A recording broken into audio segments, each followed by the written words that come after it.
بسم اللہ الرحمن الرحیم۔ خبروں کے ساتھ حاضر خدمت ہیں طاہر شمیم کا سلام قبول کیجیے۔ پہلے سماعت فرمائیے خاص خبروں کا خلاصہ۔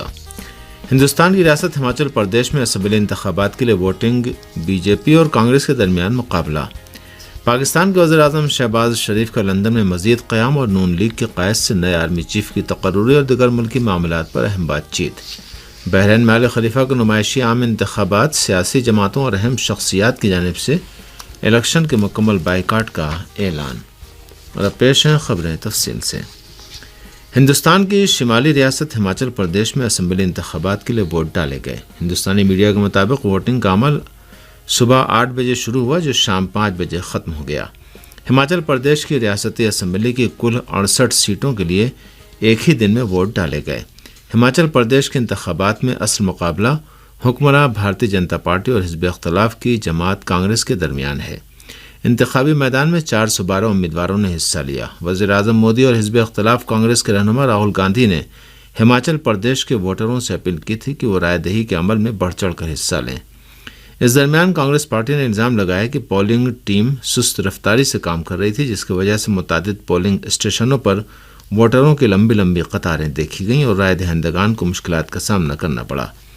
انتخابی نتائج کا اعلان 8 دسمبر کو کیا جائے گا۔ اسی دن گجرات کی ریاستی اسمبلی کے انتخابی نتائج کا اعلان ہوگا۔ گجرات میں ریاستی اسمبلی کے انتخابات دسمبر کی ابتدائی تاریخوں میں کرائے جائیں گے۔ ہماچل پردیش میں ووٹنگ کی شرح 50% سے زیادہ رہی۔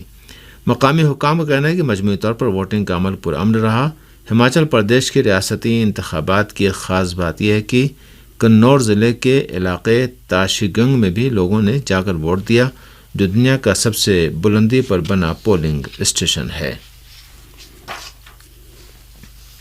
پاکستان کے وزیر اعظم شہباز شریف نے لندن میں اپنا قیام ایک دن کے لیے مزید بڑھا دیا اور نواز شریف سے ان کی ایک اور ملاقات کا پروگرام بن گیا۔ پاکستانی میڈیا نے ذرائع کے حوالے سے خبر دی ہے کہ شہباز شریف نے، جو کل رات پاکستان واپس لوٹنے والے تھے، لندن میں اپنا قیام ایک دن اور بڑھا دیا اور نئے آرمی چیف کی تقرری اور دیگر اہم معاملات پر نواز شریف سے تبادلہ خیال کر رہے ہیں۔ ان دونوں پاکستان میں نئے آرمی چیف کی تقرری کے معاملے پر سب کی نگاہیں ہیں۔ پچھلے 3 روز میں وزیر اعظم پاکستان شہباز شریف نے مسلم لیگ نون کے قائد اور اپنے بڑے بھائی نواز شریف سے 4 ملاقاتیں کی تھیں، جن میں پاکستان کی اندرونی صورتحال اور خاص طور پر نئے آرمی چیف کی تقرری پر بات چیت ہوئی۔ اس درمیان لندن سے ہی اتحادی جماعتوں کے ساتھ رابطے بھی ہوئے۔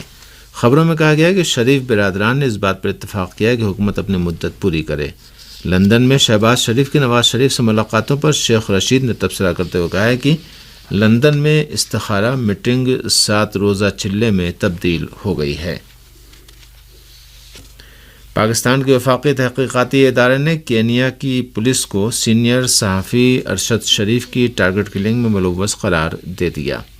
پاکستان کے وفاقی تحقیقاتی ادارے کے ڈائریکٹر جنرل محسن حسن بٹ نے ایک غیر ملکی نشریاتی ادارے سے گفتگو کرتے ہوئے کہا کہ کینیا پولیس اس شوٹر تک رسائی نہیں دے رہی جس کا ہاتھ 2 ہفتے قبل زخمی ہو گیا، اور اس افسر تک رسائی نہ دینا بڑی عجیب بات ہے۔ انہوں نے کہا کہ اس کینیائی پولیس افسر کا بیان بہت اہم ہوتا۔ DGFIA نے کینیا کی پولیس نے 4 میں سے 1 افسر کو پاکستانی تحقیقاتی ادارے کے سامنے پیش کرنے سے انکار کر دیا۔ انہوں نے کہا کہ جس 1 افسر کو پیش نہیں کیا گیا وہ ارشد شریف پر گولیاں چلانے والوں میں شامل تھے۔ ان کا کہنا تھا کہ کینیا کی پولیس نے ارشد شریف کو گاڑی پر اندر سے فائرنگ کا کوئی ثبوت پیش نہیں کیا۔ کینیا کی پولیس نے دعویٰ کیا تھا کہ ارشد شریف کی گاڑی کے اندر ہونے والی فائرنگ سے پولیس افسر کا ہاتھ زخمی ہوا تھا۔ DGFIA نے یہ بھی بتایا کہ کینیا کی پولیس کے 3 شوٹرز سے پاکستانی تحقیقاتی ٹیم نے جو پوچھ گچھ کی ہے ان میں گمبھیر نوعیت کے تضادات سامنے آئے ہیں، اور ہمیں یقین ہے کہ کینیا کی پولیس ارشد شریف کی ٹارگٹ کلنگ میں ملوث ہے۔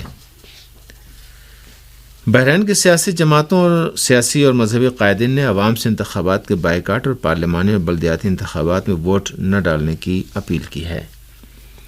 شیعیان بحرین کے قائد آیت اللہ شیخ عیسیٰ قاسم نے اپنے ایک بیان میں بحرینی عوام پر زور دیا کہ 12 نومبر کو ہونے والے پارلیمانی اور بلدیاتی انتخابات میں ووٹ ڈالنے سے گریز کریں۔ بعض نجی مقامی ٹیلی ویژن چینلوں سے نشر ہونے والے اس خطاب میں آیت اللہ شیخ عیسیٰ قاسم کا کہنا تھا کہ شاہی حکومت کے ذریعے کرائے جانے والے انتخابات میں حصہ لینا ملک سے غداری ہے۔ بحرین میں آج 12 نومبر کو پارلیمانی اور بلدیاتی انتخابات کرائے جا رہے ہیں۔ بحرین کے انقلابیوں اور سول رائٹس کے لیے کام کرنے والی متعدد تنظیموں نے عوام سے آج ہونے والے پارلیمانی اور بلدیاتی انتخابات کے بائیکاٹ کی اپیل کی ہے۔ بحرین کے انقلابیوں اور سول رائٹس کے لیے کام کرنے والوں کا کہنا ہے کہ انتخابات نہ تو آزادانہ اور شفاف ہیں اور نہ ہی جمہوریت کے بنیادی ترین اصولوں پر پورے اترے ہیں۔ بحرین کی عمل اسلامی موومنٹ کے نائب سربراہ عبداللہ الصالح نے پارلیمانی اور بلدیاتی انتخابات پر تبصرہ کرتے ہوئے کہا کہ ہم ملک میں آزادانہ اور منصفانہ انتخابات اور اقتدار کی پرامن منتقلی کے خواہاں ہیں، لیکن شاہی حکومت جو کر رہی ہے اسے الیکشن کا نام نہیں دیا جا سکتا۔ انہوں نے کہا کہ انتخابات نہیں بلکہ اپنی آمریت اور ڈکٹیٹرشپ کو تقویت دینے کی کوشش ہے۔ ان کا کہنا تھا کہ یہ وجہ ہے کہ تمام مخالفین نے، جن میں علماء اور دانشور حضرات بھی شامل ہیں، عوام سے انتخابات میں حصہ نہ لینے کی اپیل کی ہے۔ الوفا تحریک کے ایک رہنما سید مرتضی السندی نے بھی کہا ہے کہ بحرین کے عوام انتخابات میں حصہ نہیں لیں گے کیونکہ حکومت عوام کی منشا کے برخلاف انتخابات کے ذریعے اپنی آمریت کو قانونی جواز فراہم کرنے کی کوشش کر رہی ہے۔ انہوں نے کہا کہ شاہی حکومت دھوکے بازی اور ڈیلٹا فورس کے غیر ملکی گماشتوں، امریکی اور برطانوی فوجیوں اور ان کے صہیونی حامیوں کی مدد سے اقتدار میں باقی رہنا چاہتی ہے۔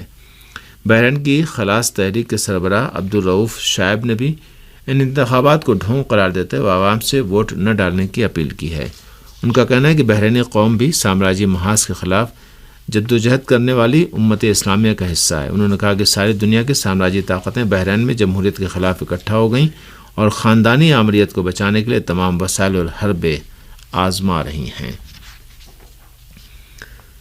طوفان نام کے ہیکر گروہ نے بحرین کی شاہی پارلیمان کی ویب سائٹ ہیک کر کے بحرینی شہیدوں کی تصویریں اس پر لگا دیں۔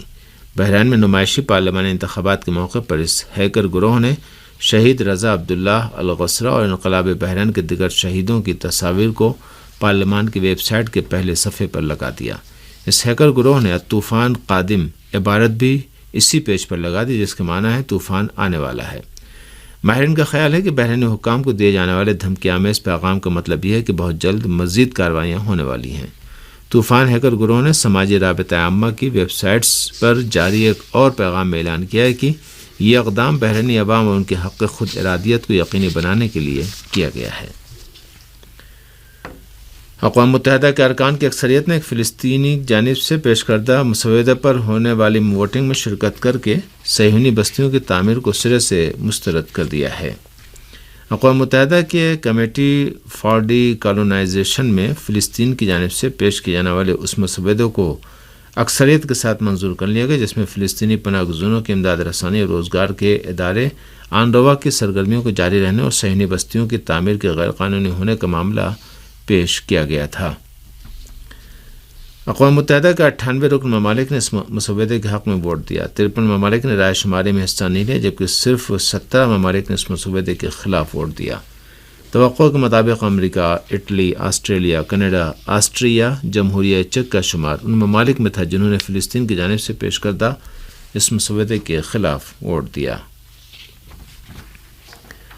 دریں اثنا بیت المقدس کے امور کے ماہر فخری ابو دیاب نے بتایا ہے کہ غاصب صہیونی حکام نے بیت المقدس اور اس کے مضافات میں 38 نئی صہیونی بستیوں کی تعمیر کا فیصلہ کر لیا ہے۔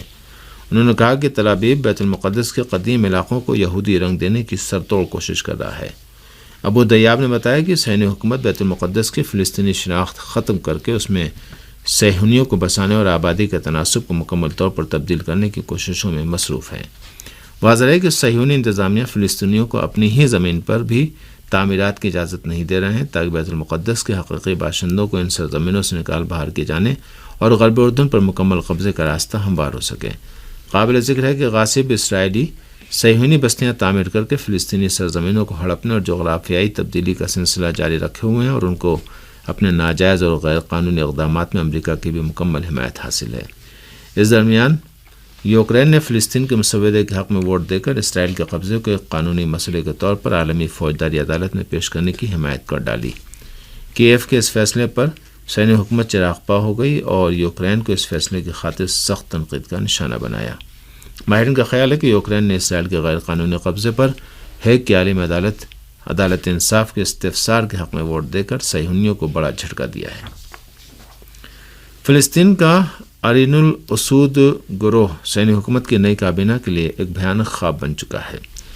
صہیونی تجزیہ نگار یونی بن مناہیم نے ارین الاسود مزاحمتی گروہ کو بنیامین نتنیاہو اور نئی صہیونی کابینہ کے لیے بہت ہی بڑا خطرہ قرار دیا ہے۔ یونی بن مناہیم نے کہا ہے کہ فتح اور جہاد اسلامی کی مشترکہ بٹالین جنین، جس کی ہدایت ابو رعد کر رہے ہیں، اور بلاتا بٹالین بھی اسرائیلیوں کے لیے بڑا خطرہ ہے، لیکن اسرائیلی کابینہ کو ان سب سے بڑھ کر ارین الاسود کی جانب سے خطرہ لاحق ہے۔ واضح ہے کہ ارین الاسود گروہ نے گزشتہ ہفتوں کے دوران صہیونی فوجیوں اور بستیوں میں مقیم غاصب اسرائیلیوں کو متعدد چھاپہ مار حملوں کا نشانہ بنایا ہے، جس کے نتیجے میں صہیونی سیکورٹی حلقوں میں خوف کا عالم بری طرح پھیل چکا ہے۔